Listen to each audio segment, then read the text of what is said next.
Monsieur le Président de la République française, Messieurs les chefs d'État et de gouvernement, Mesdames et Messieurs les chefs de délégation, Mesdames et Messieurs, je voudrais de prime abord remercier le Président Emmanuel Macron pour l'invitation qu'il a bien voulu m'adresser afin que je prenne part au 80e anniversaire du débarquement de Provence. Je voudrais le remercier également pour l'accueil chaleureux qui nous a été réservé, ma délégation et moi. Je salue ensuite votre présence ici. Vous tous qui avez effectué ce déplacement, pour vous retrouver en ce lieu inauguré en 1964 par le général de Gaulle, alors président de la République, en présence de nombreux combattants de France et d'Afrique, à l'occasion du 20e anniversaire de ce même débarquement de Provence.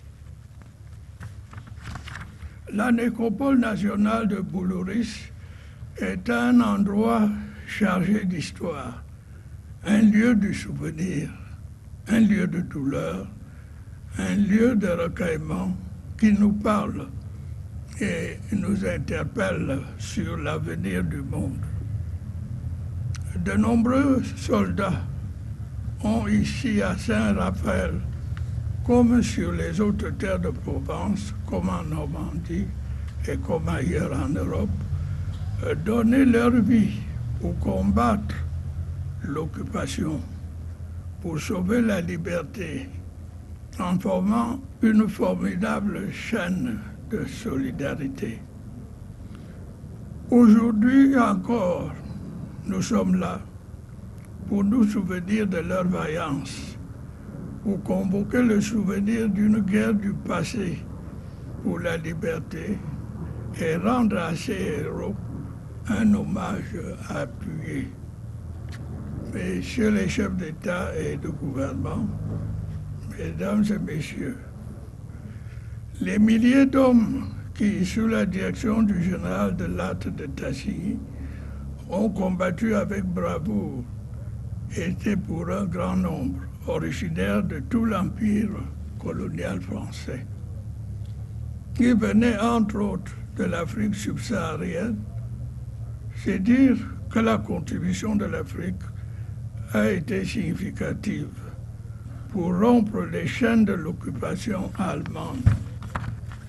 Une occupation dure, une occupation liberticide dont les troupes avaient reçu ordre de tenir jusqu'à la dernière cartouche. Le ralliement des territoires de la France libre a en effet constitué un enjeu majeur pour l'apport à la victoire finale a été significatif.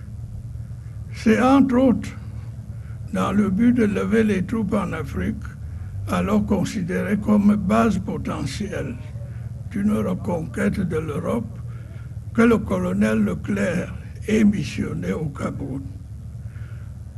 Le ralliement du Cameroun, l'un des tout premiers, est aussitôt obtenu dès le 27 août 1940, ce qui a fait dire au général de Gaulle, et je cite, que le Cameroun vient de prendre une belle décision et de donner un exemple magnifique. Fin de citation. La rapidité de ces ralliements permet au général de Gaulle de démontrer à ses alliés la réalité d'une France combattante. Les troupes dont le colonel Leclerc prend ainsi le commandement comptent beaucoup d'hommes issus de l'Afrique équatoriale française et du Cameroun. C'est de la ville de Douala que partent les expéditions, qui plus tard ont constitué la colonne Leclerc. Les faits d'armes de cette colonne sont nombreux. Ils passent par la Tunisie, dès 1942, puis par la Sicile en Italie et par la Corse ensuite, sans omettre le Tchad. Partout où les combats les ont menés, ces valeureux soldats venus d'Afrique occidentale ou de l'Afrique équatoriale, de Madagascar ou de l'océan Indien se sont magnifiquement illustrés. Ils ont, en revanche, payé un très lourd tribut pour la victoire. Des combattants exemplaires, souvent héritiers des traditions guerrières immémorables, admirables de courage, d'audace et de loyauté. Ils ont été les artisans de la victoire. Leur sang est à jamais mêlé à d'autres sangs pour que l'étendard de la France et de ses alliés soit définitivement couronné de gloire. En ce jour du souvenir, nous leur devons un immense respect. Messieurs les chefs d'État et de gouvernement, Mesdames et Messieurs, il n'y aurait pas eu de victoire alliée sans l'alliance sacrée des volontaires, sans la contribution des autres peuples, sans les étrangers, sans les Noirs et autres tirailleurs. Cette lutte a été menée ensemble pour défendre les valeurs et les idéaux universels de paix et de justice. Elle exprimait une vision de l'homme et du monde qui nous est commune. Au nom de celle-ci, nous avons ensemble combattu côte à côte. Cette vision était respectueuse de nos différences, respectueuse de l'infinie diversité des hommes, des cultures, des religions, des civilisations. Cette vision-là reconnaît à chacun de nous un droit égal à la dignité. La solidarité exemplaire qui a ainsi prévalu reste et demeure une leçon précieuse que nous devons perpétuer et transmettre aux générations futures afin d'éviter les erreurs commises par le passé. J'ai pour ma part la conviction que la solidarité internationale et une meilleure prise en compte des attentes et des intérêts d'autres pays, particulièrement ceux du Sud, ramènerait dans le monde d'aujourd'hui une plus grande paix. C'est aussi cela le sens de notre présence ici. Excellences, Mesdames et Messieurs, nous nous retrouvons en Provence, vous le savez, pour convoquer le souvenir d'une guerre du passé et pour rendre hommage aux héros de notre histoire. Seulement, la guerre que l'on pensait à jamais éloignée frappe de nouveau aux portes de l'Europe. Elle est désormais plus proche de nous. Des hommes se battent à nouveau à quelques heures d'ici. C'est dire que les organisations internationales et le système mis en place au lendemain des deux guerres mondiales et davantage de la Deuxième Guerre mondiale restent et demeurent perfectibles. Oui, les fantômes de l'esprit de revanche, la violation flagrante de la souveraineté des États, l'intolérable mépris des peuples ressurgissent du passé pour s'imposer dans notre quotidien.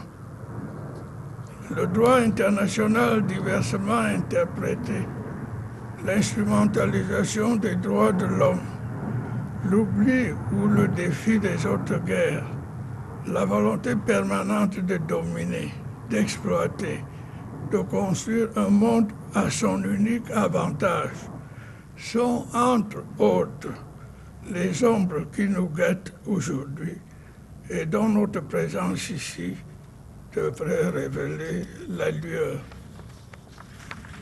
Cette commémoration doit aussi pouvoir mettre en exergue notre responsabilité collective dans la préservation de la paix et de la liberté dans le monde. Il nous faut trouver des réponses aux questions et causes qui sont le terreau du terrorisme, de l'injustice, de la crise de confiance qui s'observe vis-à-vis du multilatéralisme pour espérer faire vivre la concorde et rendre le monde plus sûr. Presque partout, la grande question reste et demeure de savoir si nous devons capituler devant le pessimisme de l'inévitabilité de la guerre ou si nous pouvons encore bâtir un avenir plein d'espoir où les guerres appartiendront définitivement à l'histoire. Malheureusement, la géopolitique et la géostratégie mondiale restent dominées par la course aux armements. La construction des blocs fait son retour. La guerre froide dont la chute du mur de Berlin a sonné le glas est à nouveau d'actualité. De nouveaux acteurs, à l'instar des sociétés paramilitaires privées, agissent ça et là. Et la guerre se fait désormais par procuration. Si rien n'est fait, le monde se dirige de nouveau vers une ou plusieurs guerres aux conséquences incalculables. Face à cela, le Cameroun, pour ce qui le concerne, a de tout temps fait recours au dialogue, aux solutions concertées. Il a fait de la résolution pacifique des différends la clé de sa démarche pour faire échec à la guerre et résoudre des conflits. En définitive, je veux ici saluer l'organisation de cette commémoration qui constitue une excellente occasion d'encouragement de la solidarité entre les nations pour construire la paix et faire face ensemble aux grands problèmes de notre temps. Je vous remercie de votre aimable attention.